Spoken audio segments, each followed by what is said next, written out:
5 o'clock, and that means we are ready for our IG Live with the one, the only Carson Kressley, who is starring in Christmas in the Ballroom, which will be premiering right here on Super Channel Heart and Home on December 20th. Oh, hello. Oh, hello. How are you? I'm fantastic. How are you? I'm so lovely, and it's really nice to see you here. I had to tell you, do you know Tracy Melcher? I do, yes. My co-judge on Canada's Drag Race, yes. She is one of my BFFs. Oh, fantastic. She's the best. Yes, we love her. She really is the best. Congratulations on this, Carson. It's so much fun. It's such a great addition to the Christmas lineup that we have all been accustomed to year in and year out. Where does your love for Christmas movies come from? I just love Christmas, and I just love Christmas in general.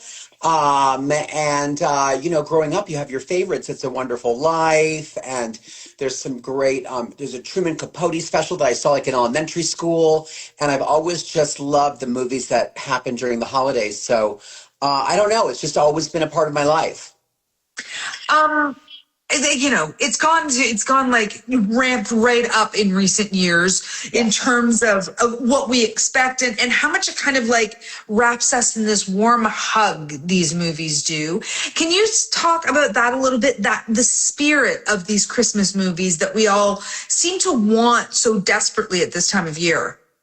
Yeah, I think we're all in search of, nostalgia and coziness and fond memories, and creating that atmosphere in our homes with decorations. And I think those movies kind of, the decorations, the food, the family, the friends, and then the movies are kind of the icing on the cake that get all of those warm, fuzzy feelings flowing and get you ready for the season. I turn on the holiday movies like the day after Thanksgiving, and they're on every day in my house, because I'm a sucker for a handsome prince that we didn't know was a prince who's marrying the hometown girl who comes back, after life in the big city. We all love those fairy tales.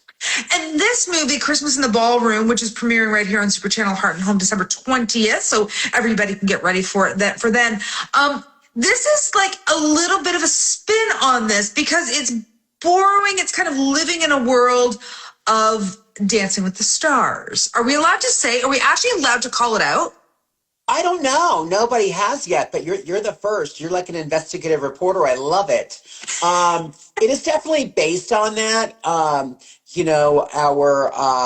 writer, producer, and star, Kim Johnson Herjavec, was on Dancing with the Stars for many, many years.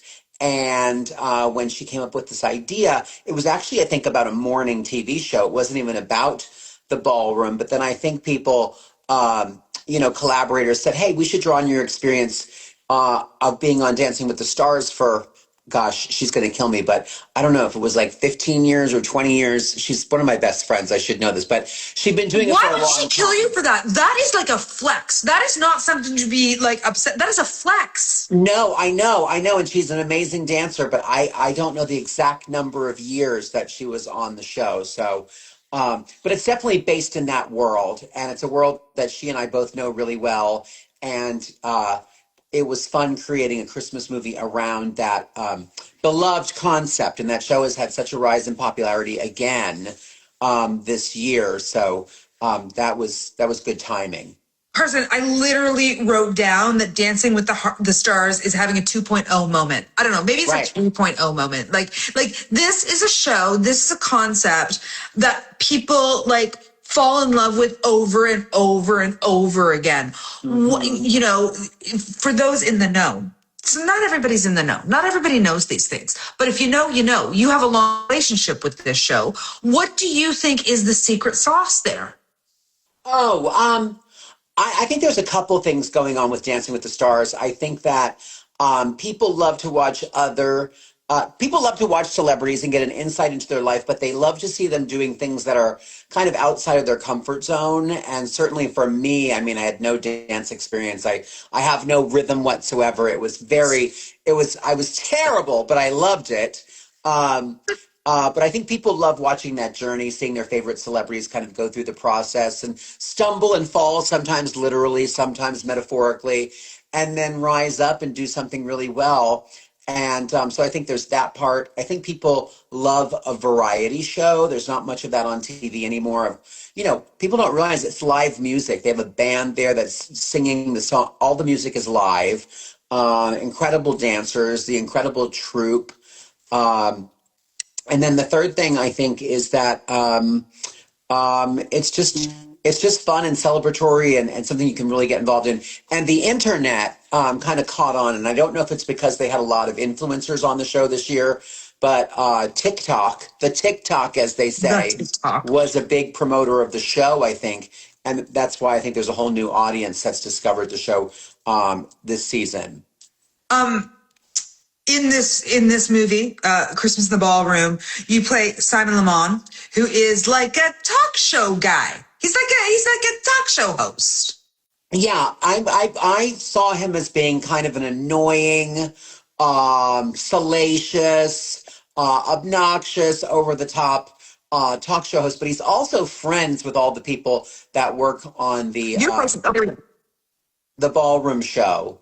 Did you get all of that, or did we break up? I think we broke up about it. So I got you Oh. saw him as being an obnoxious, a salacious, and then I lost you. Yeah, he's kind of a tabloidy kind of entertainment reporter, and he's trying to get the scoop on what's going on in the show and who might be having a baby and who's dating who and who's breaking up.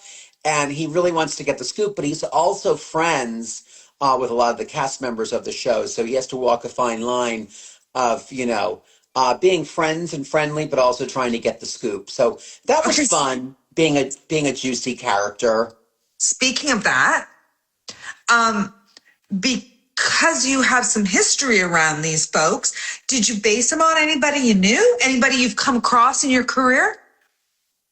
No, actually, I didn't. I guess he was an amalgamation of people I've run into on red carpets. Over the years, but he wasn't based on one specific person. When I read the script, he just kind of came to me. And honestly, he's not that far off from me. I mean, I love a little tea and a little goss. So I just, jumped right in. And I loved hosting the show. We had a live audience actually when we filmed this in Toronto for those talk show scenes. And it was very fun. And I was like, wait a minute, maybe I should do this for reals. I mean, you are not a man that is unfamiliar with reinvention. That is true. That is true. It's a tenet of yours, I think. I just try to stay busy, and I am. A long time ago, I saw this interview with William Shatner, and he was like, "I basically say yes to everything, and it doesn't lead me to my dream thing right away, but eventually it does." And I've been doing that, and even Dancing with the Stars, I was just like, oh gosh, that's fun. I'll be on for a couple of weeks. I'm not a good dancer, but it led me to so many incredible things. A friendship with Kim. I did a ton of work with them and hosting cruises and their live show in Vegas. But the friendships, of course, are the best part. So that's kind of why I got to do this movie, because my friend was starring in it, and we got to play together on set, and it was really fun to make. And I think that translates on screen. Speaking of, it absolutely translates on screen. I mean, this is a warm and fuzzy Christmas movie, and Kim is a delight in it. And it really is about reinvention for her character. It is about just rediscovering herself in a Right. lot of ways, which is a different. It's kind of different thematically than I think what we see in a lot of Christmas movies. Did you have conversations with Kim about what she wanted to do with this and why she wanted to tell this story? I did. I didn't get to the whys. It was something that she wanted to do for a long time, was on her bucket list, and she had this idea. And I think she also worked with some writers too. And I was just thrilled to be a part of it. And once we got on set, I was too busy, doing wardrobe. I'm a very bossy, nosy person. So I was like, oh, I think they should wear this. And oh, I think you should wear this. So I did a lot of unsolicited and unpaid wardrobe styling for Kim and myself on set, and maybe even Gilles and some of the other actors. Are you like uncredited wardrobe on Christmas in the You know Ballroom? what? There is a wardrobe team that worked so hard on this. I would never want any credit because they did all the real work. I just happened to bring, suitcases of my own stuff and was happy to zhuzh everybody around. But I will not take credit for actually being the wardrobe person on the movie because there was a team that dressed, there's hundreds of people on set, and they did an amazing job to, create the Christmas atmosphere. Also in March when, there's no Christmassy clothing in the stores. Okay.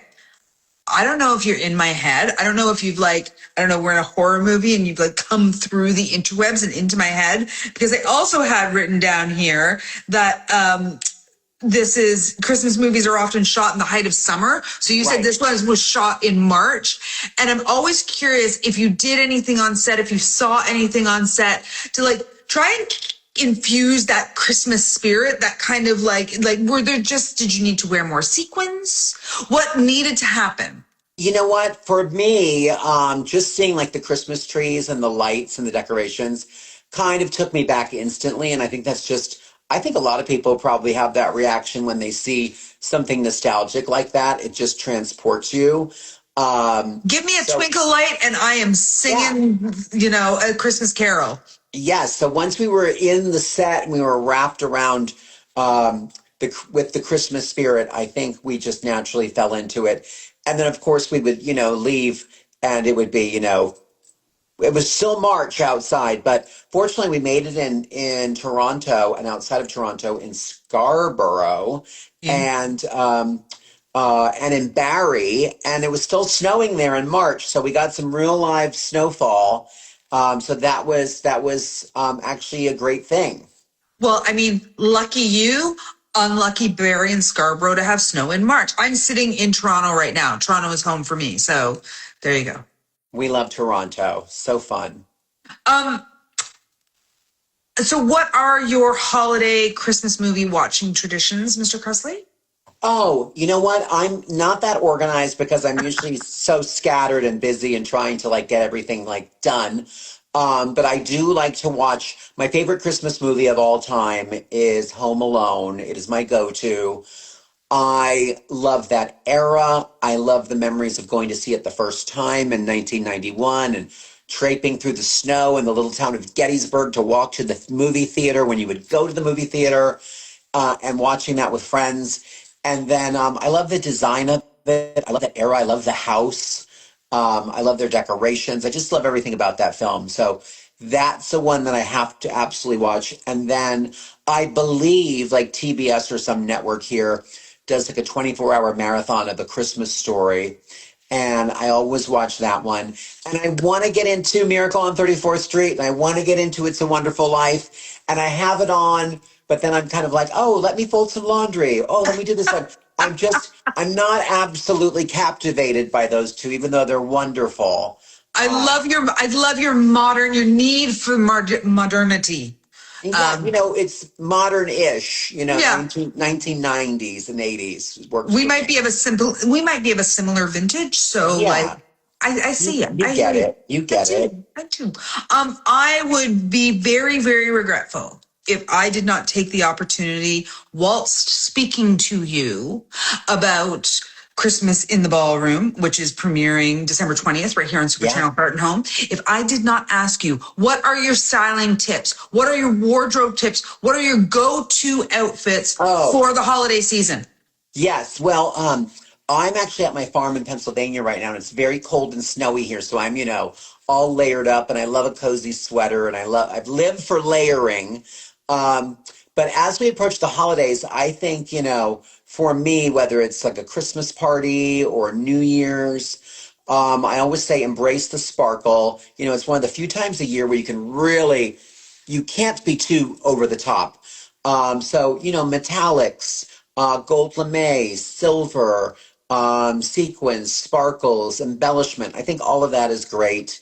So, the more the better. And then decor, I mean, it's about really creating a mood and a feeling. And It doesn't have to be, super expensive or really elaborate. It could be as simple as bringing in some, fresh pine from your yard or your neighbor's yard. Um, Wherever um, you get it. yeah, and just, putting some like brown ribbon on it or red and green ribbon or a silver ribbon. It can be really simple. It's about, having that fragrant candle burning, having some beautiful pine boughs around, maybe having a simmer pot on your stove with some apple cider, some orange slices, and some A cinnamon cinnamon sticks. stick. Yeah, it's really about creating an atmosphere. It doesn't have to be perfect. You see all these things on TikTok about like the Ralph Lauren Christmas, and those are all great, but not everybody has that kind of time. So a few little touches around your house can create the mood, and you're still going to have that festive feeling. I love it. Great, great tips. You're a Thank you. delight in this very, very delightful movie. It is called Christmas in the Ballroom, and it does premiere, as I said, December 20th on Super Channel Heart and Home. Carson Kressley, thank you so very much. You're so Very, welcome. very merry holidays to you and yours. And thank you. Thanks for your time. Anytime. Happy holidays. Bye-bye, Carson. Thank you. Bye.